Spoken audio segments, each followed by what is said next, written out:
amour, hello mes bien-aimés de Jésus-Christ, je prie que vous allez bien. Et aujourd'hui, on se retrouve pour une nouvelle vidéo qui porte sur un sujet dont je n'ai pas encore parlé jusqu'à présent en fait. Un sujet, vous l'avez déjà vu dans la description, c'est ce qui peut t'empêcher d'avoir une relation avec le Saint-Esprit. C'est bien beau, on peut avoir la volonté vraiment de se rapprocher du Seigneur, vraiment on peut avoir la volonté de « Oh, je veux me rapprocher de Dieu, je veux me rapprocher du Saint-Esprit, mais comment faire et tout ça ?» Et il peut y avoir des trucs, des choses qui nous empêchent en fait de nous rapprocher de lui. Donc, quelles sont ces choses-là concrètement à connaître afin de les éviter? Alors, la première chose, mes amours, la première chose, c'est quoi? C'est tout raconter aux autres de ce que vous faites avec le Saint-Esprit. Je ne dis pas qu'il ne faut pas partager les choses que vous faites avec le Saint-Esprit, c'est-à-dire peut-être les moments de prière ou bien la méditation, etc. Je ne dis pas qu'il ne faut pas partager avec les autres, mais je dis ne dites pas tout parce que certaines choses sont très intimes entre Dieu et vous. Et le problème, c'est que lorsque vous allez divulguer les informations aux autres, vous allez faire intervenir les autres dans ce dont vous avez parlé avec le Saint-Esprit. Et c'est quoi qui va arriver là? Les gens peuvent vous donner les mauvais conseils à propos de ce dont vous avez parlé avec eux, alors que lorsque vous en parlez seulement avec le Saint-Esprit, il va vraiment tout faire pour que vous soyez à l'aise, il va tout faire pour que vous soyez en fait, vous ayez la meilleure réponse possible. Donc voilà, c'est très très important. La première chose à savoir, votre relation avec le Saint-Esprit, c'est comme une relation humaine, en fait. C'est un parallélisme, je ne dis pas que c'est exactement pareil, mais c'est comme une relation, en fait. Toute relation a besoin d'un degré, en fait, d'intimité. Et avec Dieu, vous imaginez l'intimité qu'on doit avoir avec quelqu'un qui nous a créés, en fait. Quelqu'un qui est avec nous H24, 24 heures sur 24, ça n'a rien à voir. Donc, c'est vraiment hyper important ce point-là. Ne divulguez pas tout ce que vous faites avec le Saint-Esprit parce qu'il y a des choses qui ne peuvent que arriver et qui ne peuvent que se passer entre Dieu et vous. Mais je ne dis pas, écoutez-moi bien, je ne dis pas non plus, faut dire tout ce que je fais avec Dieu là, je vais garder, je vais cacher. Dites aux autres les choses en fait qui ne sont pas les plus intimes. Voilà. Maintenant, certaines choses, que vous savez que c'est fragile, vous êtes fragile à propos de ce sujet-là, gardez-le avec Dieu jusqu'à ce que vous vous sentez prêt d'en parler après. En parler après avec les autres. Voilà. Parce que la parole elle-même déclare « Mieux vaut chercher un refuge en l'Éternel que de se confier à l'homme ». En deuxième point, les choses qui peuvent nous empêcher d'avoir une bonne relation avec le Saint-Esprit. Ne pas être convaincu. Je pense que dans une autre vidéo, j'en parlerai plus en détail. Mais c'est vraiment en fait ne pas être convaincu de quelque chose. Vaut mieux un seul jour dans les parvis de Dieu que 10 000 autres ailleurs. Qu'est-ce que ça veut dire? Ça veut dire que lorsque vous êtes en présence de Dieu, il n'y a personne, il n'y a aucune autre chose qui peut vous donner le bonheur que vous espérez en dehors de la présence de Dieu. Sincèrement, c'est une réalité. Ça, en fait, ça se vit. C'est-à-dire, ça s'expérimente. En fait, moi, je veux tellement que vous expérimentez ça et que vous m'envoyez vos petits retours. Ça me ferait hyper plaisir. Mais ça s'expérimente. Ça s'expérimente. C'est vraiment quelque chose qui est hors du commun, en fait. Vraiment. Donc, vaut mieux un seul jour dans les parvis de Dieu que 10 000 autres ailleurs. Encore une fois, ça ne veut pas dire de tout le temps vous isoler. Ça ne veut pas dire de tout le temps être à l'écart des autres. Ça veut dire qu'il faut apprendre et c'est pas facile. Mais il faut savoir une chose, c'est que lorsque vous êtes en présence des autres, les autres, eux, ils sont imparfaits. C'est pas forcément méchant envers les autres. Même nous, on est imparfaits. Lorsque nous sommes avec nous-mêmes, nous sommes imparfaits avec nous-mêmes. Donc, ça va très loin. Ça ne se limite pas aux autres vis-à-vis du Saint-Esprit. Donc, c'est vraiment hyper important. Pourquoi? Parce que lorsqu'on va avoir ce point de vue, lorsqu'on a cette perspective, en fait, ça va nous permettre de voir les choses d'une manière tout à fait différente. Ça va nous permettre de voir les choses hyper différemment. Ça va nous permettre de regarder, d'observer les choses différemment. Ça va nous permettre de se dire « Waouh, en fait, là, je n'ai pas besoin d'attendre un instant, en fait, d'attendre un autre moment, de chercher ça quelque part d'autre. Parce que le temps que je vais passer avec Dieu, je suis sûre et certaine que ce temps-là, ça va être le meilleur. Moi, ça m'a fait énormément grandir. Parce que, en fait, ça m'a permis de voir que, waouh, en fait, waouh, quel que soit l'instant, le temps qu'on passe avec Dieu, il est tellement fort que les autres moments sont des surplus. après. Ne pas être convaincu, ne pas être sûr de ça, ne pas être sûr que vaut mieux un seul jour dans les parvis de Dieu que 10 000 autres ailleurs, va nous conduire à aller rechercher de meilleurs jours en dehors de la présence de Dieu, en fait. C'est ça le truc. Et lorsque on recherche ça, c'est là que le malheur vient. Le malheur, en fait, le désespoir arrive parce que on cherche à la mauvaise adresse. Donc vraiment, c'est ça que je veux vous dire, mes amours. Il faut vraiment être convaincu. Si vous voulez vraiment avoir une relation avec le Saint-Esprit, il faut... Comment vous pouvez faire, c'est vraiment par la méditation. Moi, c'est vraiment par la méditation que j'ai pu être convaincue du fait que c'est vraiment là que ça se passe, en fait, le meilleur. Donc, voilà, mes amours. Ce qui peut vous empêcher d'avoir une relation avec le Saint-Esprit, ce qui peut vous empêcher, en troisième point, d'avoir une relation avec le Saint-Esprit, c'est d'être trop dur avec vous-même. Vous savez, des fois, on est hyper dur, caillou, on est dur sur nous-mêmes comme ça. On ne sait même pas qu'est-ce qu'il y a. Alors que vraiment, en fait, ça n'a pas lieu d'être. Mais dans cette situation-là, on oublie que nous ne sommes que des êtres humains. Et ça peut vraiment... En fait, lorsque tu oublies que tu es un être humain, tu peux des fois penser que tu as des capacités divines, en fait.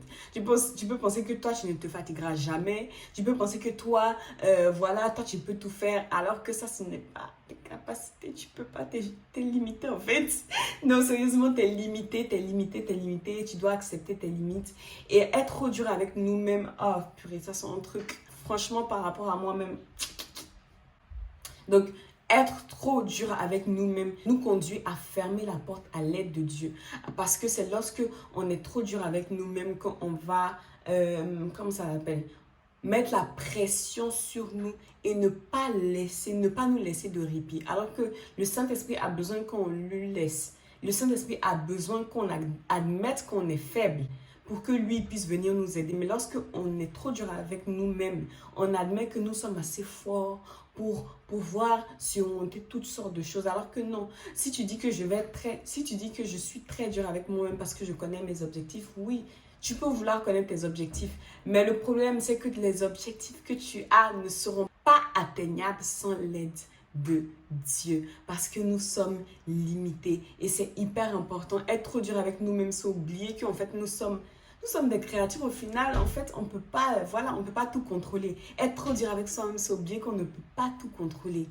Avec le Christ, il faut savoir ça, mes amours, on ne peut pas tout contrôler. Il y a certaines choses qui ne relèvent pas de nos propres mains. Nous ne pouvons pas décider sur tous les plans, nous ne pouvons pas décider sur toutes les choses. Nous ne pouvons pas être sûrs que, voilà, les choses que nous voulons vont arriver. Pourquoi? Parce que nous n'avons pas les capacités, en fait. Nous n'avons pas les capacités et c'est super important. Être trop dur avec soi-même, c'est aussi empêcher Dieu, en fait, d'agir dans nos vies. Parce que lorsqu'on est trop dur avec nous-mêmes, on oublie que Dieu peut utiliser nos erreurs pour faire de ces erreurs-là des chefs-d'œuvre. Alors, c'est très, très fort. C'est très fort ce que je suis en train de vous dire, mais c'est la réalité, mes amours. Lorsque nous reconnaissons que nous ne pouvons pas y arriver nous-mêmes, on ne peut pas être trop dur avec nous-mêmes. C'est pas possible. Parce que si tu reconnais que tu ne peux pas y arriver, tu vas te dire, dans tous les cas, ça ne dépend pas de moi. Mais lorsque on est trop dur avec nous-mêmes, on se dit qu'on peut y arriver tellement nous-mêmes. Et c'est là que Dieu, lui, ne peut rien faire parce qu'il a dit, c'est dans ta faiblesse que je me glorifie. Ça veut dire que entre nous deux, en fait, toi, tu es un homme, tu as une faiblesse, tu es un être humain, tu as une faiblesse. Moi, je suis Dieu, je n'ai pas de faiblesse. Mais je t'aime tellement. Je veux te voir heureuse, en fait. Je veux que ça aille mieux pour toi. Je veux que tout aille bien pour toi. Je veux vraiment que ça aille bien pour toi. Et donc, c'est dans ta faiblesse là que je peux venir t'aider. Mais personne ne peut aider celui qui ne veut pas qu'on l'aide. Et c'est la même chose avec le Saint-Esprit. Si nous ne voulons pas qu'on nous aide, si nous ne voulons pas admettre que nous avons besoin d'aide, Dieu ne peut pas nous aider parce que c'est un Dieu qui ne force personne à faire quoi que ce soit. Amen. Donc voilà, c'est hyper important ce point-là, mes amours. C'est un point qui peut vous empêcher d'avoir une relation avec le Saint-Esprit. Le quatrième point qui peut vous empêcher d'avoir une relation avec le Saint-Esprit, les mauvaises fréquentations. Je vais faire une vidéo complète sur ça. Mais ce que je peux vous dire, les mauvaises fréquentations vont vous empêcher de grandir avec Dieu. Parce que les mauvaises fréquentations sont là pour nous distraire, c'est-à-dire lorsque vous allez avoir des mauvaises fréquentations, vous allez être tout le temps bon, dans le divertissement, tout le temps dans... En fait, lorsque vous allez avoir des mauvaises fréquentations, ces fréquentations ne vous feront pas avancer. Elles vont vous faire stagner au même point en fait. Elles sont là pour vous faire stagner et même regresser. Et c'est ça le danger avec les mauvaises fréquentations. C'est que lorsqu'on a des mauvaises fréquentations, on a l'impression que c'est tellement ces mauvaises fréquentations-là qui font notre vie en fait. Les mauvaises fréquentations vont jusqu'à nous donner l'impression que waouh, sans ces personnes-là, ça va être tellement dur dans ma vie, mais en fait, non, ça va être beaucoup plus simple. Sans ces personnes-là et les mauvaises fréquentations, en fait, vont vous voler votre joie. Parce que lorsque des personnes sont mauvaises, néfastes pour vous, elles ne vont pas tout faire, en fait, pour que vous ayez bien. Au contraire, elles vont tout faire pour vous plonger. Si elles ne se sentent pas bien, elles vont vous plonger. Si elles se sentent bien, elles vont vous plonger. Si vous avez des fréquentations qui sont toujours, bon, oui, toi là, viens, on fume, on fume, on fume. Elles vont vous plonger. Elles vont vous dire, ah oui, excuse-moi, je suis désolée et tout. Mais dans le fond, qu'est-ce qu'elles vont faire? À chaque fois, elles vont vous amener à la cigarette. À chaque fois, elles vont vous amener à ce qui est là pour détruire votre corps, en fait. Et c'est ça le problème des mauvaises fréquentations. C'est qu'elles vous empêchent de grandir et même elles diminuent votre croissance spirituelle. Et donc, les mauvaises fréquentations vont contribuer à être un bouchon. Parce que lorsque vous avez des mauvaises fréquentations, la plupart du temps, en fait, tout le temps même, vous n'entendez plus ce qui est autour, hein. Vous avez vos fréquentations. Ces fréquentations-là prennent tellement de place dans votre tête. C'est-à-dire, c'est tellement toxique en fait. C'est tellement waouh. Elles prennent tellement de place que vous ne pouvez même plus entendre à gauche, à droite. Et c'est ça, les mauvaises fréquentations empêchent au Saint-Esprit d'opérer dans nos vies parce que nous n'entendons plus sa voix avec elle. La parole de Dieu déclare les mauvaises compagnies corrompent les bonnes mœurs. C'est-à-dire, même si dans le fond, vous êtes quelqu'un, ça se voit que vous essayez de bien faire. Les mauvaises fréquentations là vont vous corrompre, c'est-à-dire elles vont vous conduire à mal faire. Parce que c'est le propre des mauvaises fréquentations. Elles bloquent votre relation avec Dieu. Elles vous font stagner et elles vous éloignent parce qu'elles s'accaparent l'attention que vous devriez attribuer à Dieu. Donc c'est vraiment hyper important. Faites attention mes amours. Ok, comme 5e point maintenant, c'est la rancune. La rancune est un poison. La rancune purée. La rancune est un poison, c'est-à-dire, lorsque vous êtes là, vous serrez votre cœur, on vous a fait mal, vous ne pouvez pas pardonner. Vous pensez peut-être que vous êtes en train de vous faire du bien, mais ces personnes-là, elles ont pris une place dans votre cœur, c'est-à-dire une place négative. Et lorsque votre cœur est occupé par une place négative, vous ne pouvez pas faire les choses que vous auriez fait en dehors de cette situation-là au maximum. Je vais vous donner un exemple. Vous voulez vous voulez maintenant commencer de plus en plus à regarder des vidéos des Instagrammeurs ou bien des YouTubeurs chrétiens. Vous avez de la rancune envers quelqu'un, même pas forcément un chrétien, mais envers quelqu'un qui vous a fait du mal. Lorsque vous allez avoir cette rancune-là, malgré vos efforts de grandir, on va dire, de grandir dans votre relation avec Dieu, elles ne vous permettent, vous ne pourrez pas grandir. Pourquoi? Parce que votre cœur est déjà occupé. Et Dieu, lorsque vous voulez grandir dans votre relation avec lui, il doit être celui qui prend la place. Il doit être celui, en fait, qui à cette place-là. Pourquoi? Parce que sinon, il ne va... C'est-à-dire, si votre cœur n'est pas dégagé, il ne peut pas rentrer. C'est comme si vous dites à quelqu'un, mets tes affaires dans mon sac, mais ton sac est déjà plein. Comment est-ce que la personne peut mettre ses affaires, ajouter ses affaires, si toi, tu as déjà mis tes affaires dans ce sac en question? Comment est-ce que la personne peut mettre ses affaires? C'est pas possible, c'est la même chose. La rancune est un poison dans votre... Non, mais ça c'est tellement important. Si vous êtes quelqu'un de rancunier, vraiment mes amours, priez, ne cessez pas de prier, continuez à prier. Même si vous avez déjà commencé à prier, continuez jusqu'à ce que ça arrive parce que Dieu va faire vraiment.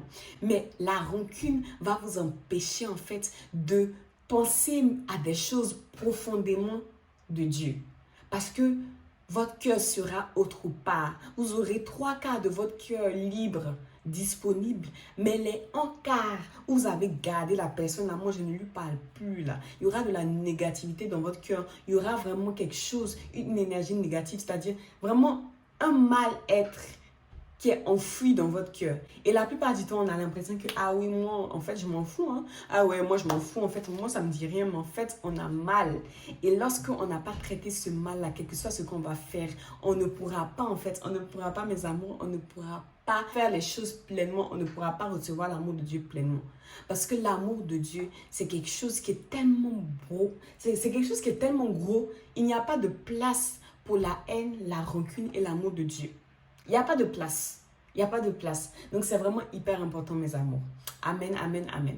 Et voilà, mes amours, c'est fini pour aujourd'hui. C'était 5 points qui peuvent vous empêcher d'avoir une relation avec le Saint-Esprit. Je prie que vous ayez aimé cette vidéo. Et voilà, n'oubliez pas de vous abonner si vous voulez bien et de sonner la cloche. Je vous fais de gros bisous et je prie que tout se passe le mieux pour vous. Bisous!